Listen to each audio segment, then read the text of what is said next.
Hi hello welcome to Aaradhya channel. చికెన్ని ఎప్పుడు ఒకేలా కాకుండా సమ్మర్లో ఒకసారి ఇలా ములక్కాయతో ట్రై చేసి చూడండి. మనకి హీట్ ఎక్కువ కాకుండా ఉంటుంది, అలాగే టేస్ట్ కూడా చాలా బాగుంటుంది. దీనికోసం ముందుగా చికెన్ని కడిగి పక్కన పెట్టుకొని గ్యాస్ మీద గిన్నె పెట్టి ఒక 3 పావుల నూనె వేసుకొని నూనె బాగా వేడైన తర్వాత ముందుగా కట్ చేసి పెట్టుకున్న పుదీనా, పచ్చిమిర్చి, ఉల్లిగడ్డ వేసి బాగా వేగనివ్వాలి.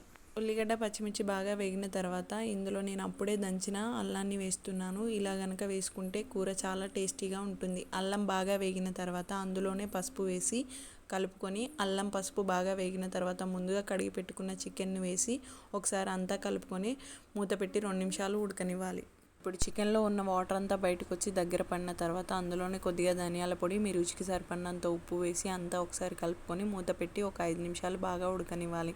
5 నిమిషాలు ఉడికిన తర్వాత నూనె అంతా పైకి తేలుతుంది. నూనె పైకి తేలిన తర్వాత ముందుగా కట్ చేసి పెట్టుకున్న టమాటా ముక్కల్ని వేసి ఒకసారి కలుపుకొని మూత పెట్టి ఒక 5 నిమిషాలు ఉడికించుకోవాలి. టమాటాలు ఉడికిన తర్వాత ముందుగా కట్ చేసి పెట్టుకున్న మునక్కాయ ముక్కల్ని వేసి మూత పెట్టి ఒక 10 నిమిషాలు బాగా ఉడకనివ్వాలి. ములక్కాయలు నూనెలో బాగా ఉడికిన తర్వాత మీ రుచికి సరిపడినంత కారం వేసుకొని కూరనంతా ఒకసారి బాగా కలిపి కూరలో ఎసరు వేయడానికి నీళ్లు వేడి చేసుకోవడానికి గిన్నె మీద ఒక ప్లేట్ పెట్టి ఎసరుకి సరిపడినన్ని నీళ్లు వేసి నీళ్లు వేడయ్యేంత వరకు మరిగించుకోవాలి.